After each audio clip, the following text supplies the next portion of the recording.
I would turn to the first of our panelists, who is Sushil Pradhan from the self-help group for cerebral palsy in Nepal. He's the CEO of SGCP. And the five panelists are going to address those action areas that Chiara mentioned at the end of her presentation, 10 key action areas as a conclusion of this. And so Sushil is going to look at number 1, which is strengthening coordination and accountability mechanisms to improve outcomes for children and young people with development disabilities. And number 8, which is removing barriers to participation in society, addressing stigmatization and discrimination. So, Sushil, over to you. Namaste. I am Sushil Pradhan, CEO of Self-Help Group for Cerebral Palsy, Nepal, which is non-government and non-profit organization established in October 1986, and mission to improve the quality of children's and adults with cerebral palsy and neurological condition by providing comprehensive supports and service and create necessary social and physical support infrastructure which empower the child to lead a life of independence and dignity. This is our mission of organization. And I want to thanks for sharing the global reports on children with developmental disability. After studying the summary report, I must say it is comprehensive, informative, and provide excellent reference for organization working with children with cerebral palsy. This report is not just a collection of facts and figures, it is catalyst for meaningful action and advocacy. It equipped with the knowledge and tools needed to make a positive impact in the life of these children with cerebral palsy and family also. In this report, 10 key actions areas are proposed to change the policies and care systems of better health, well-being, and participation for children with developmental disability. This is the good part of report. Thank you again for sharing this important resource.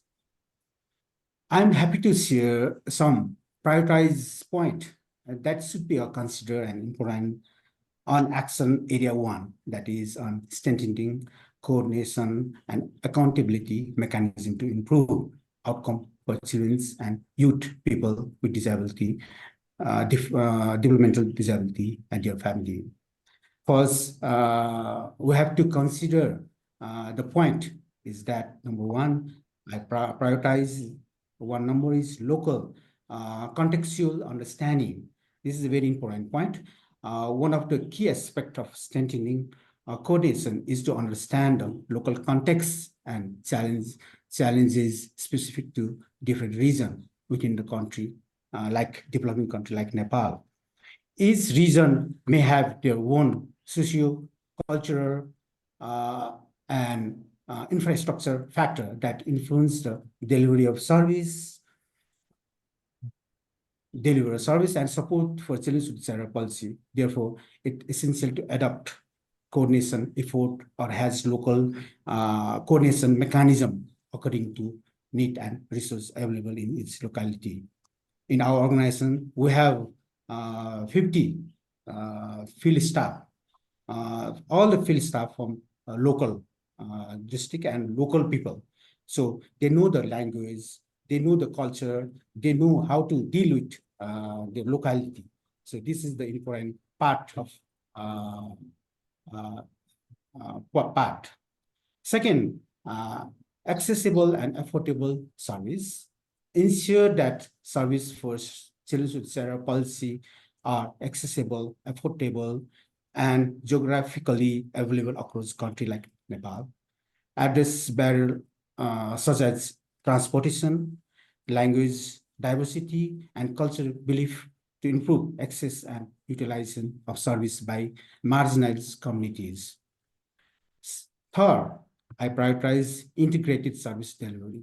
Different sectors such as healthcare, education, social service, care for community support must work together to provide comprehensive care and support to children with cerebral palsy and their family. Our organization has multidisciplinary unit. We have rehabilitation center, assessment, treatment, camp, medical supports. We have a special school And we have process inclusion in school. We have outreach programs, home visit activities, daycare center support, cares support, and also we have carers to carer programs. We have helpline service. This is the multidisciplinary unit and comprehensive. We provide comprehensive support from all the unit to our child with cerebral palsy. Similarly, also we have to focus on multidisciplinary team. Team include specialized doctor, therapist like physiotherapists, occupational therapists, speech language psychologists, special educators, social worker, or relevant professional. However, in many cases, there's a lack of communication and collaboration between these sectors. Strengthening coordinations mechanisms such as regular meeting, joint training sessions, and share database can facilitate better collaboration and improve outcomes for children and their family. Empowering family is the most essential part of collaboration. Empowering family with information training and support is key to improve outcome. Providing education on disability rights, available service, advocacy skill, self-help parents group, and emotional support can help family navigate challenges and access appropriate resources for their children. Sometimes we found misleading information, even the doctor to family. So empowerment is very much essential. Community engagement and supports is also essential point. In Nepal, community-based approach play a significant role in providing support to children with cerebral palsy and their family. Strengthening coordination mechanism should involve actively engaging with local community, self-help parents group, government, schools, and grassroots organizations.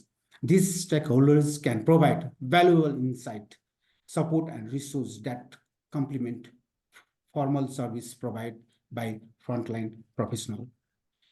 Data collection and reporting in our organization, we use documentation software. After entering the child data, therapists know the history of child, individual education plan, short-term goal, provide intervention, etc. And also has log entry provision to notify other therapists to present information of children. Improving data collection system is essential for evidence-based decision-making and accountability, monitoring progress, identify gaps, and measuring outcome.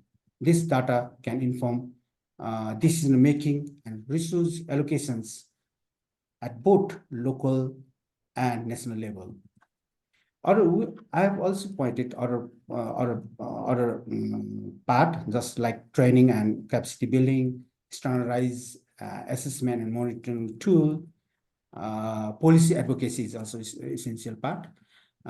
Transparent feedback mechanism within organization is also essential fact. These collective effort should consider and prioritize which can lead to more inclusion and supportive environment that empower individuals with cerebral palsy to success and participate fully in society. John, shall I continue regarding some of my input prioritize point on action area 8 also? Yeah, continue. Okay. If you can quite briefly, then that would be great. Yeah, okay.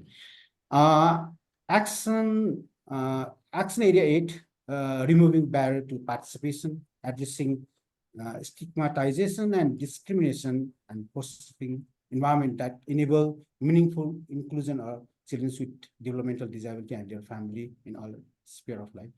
In this regards, I pointed one measure is awareness and education. Awareness and educations. One of the key steps to address stigmatization and discrimination is to promote awareness and education at various levels of society. Presently, we are conducting awareness programs in community by rally programs at school for teachers and students, health volunteers, and local authority and other local organization. In Nepal, there is the need of the extensive awareness campaign to challenge misconception, reduce stigma, and promote acceptance to individual with cerebral palsy. Accessible infrastructure is very essential part. One of the primary barriers to participate is the lack of accessible infrastructure. This is also in problem in Nepal. And inclusion educations, we are conducting especially school and care center. And main goal is inclusion of children in community school.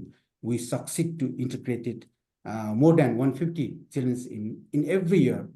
We 150 children is included is going to a mainstream school. And healthcare access is a very essential part, and legal protection and rights, enforcing existing law and policy that protect the right of individual with disability is essential for combating discrimination and promoting inclusion. This includes ensuring equal access to healthcare, education, empowerment, participation in public life, as guaranteed by international conventional such as UN Convention on the right of people with disability. Its optional protocol was adopted in 13 December 2006. We already know. Peer support and community engagement. We have carers programs in our organizations. In this regard, the Parents Network facilitating peer support group and community engagement activities can provide valuable social connection, information sharing, and advocacy opportunity of children with cerebral palsy and its family. This platform can also serve as advocacy hub to raise awareness, influence policy, and promote inclusion practice in various sector. Our organization is doing this in our doing these activities. And also we have also our important point: employment and vocational training, collaboration, and partnership. By addressing this prioritized point and working together, we can remove barrier to participate, combat stigmatization and discrimination, and create environment that enable meaningful inclusion of children with cerebral palsy and their family in all spheres of life. Thank you. That's my point. Thank you, John. Thank you for the opportunity. Thank you.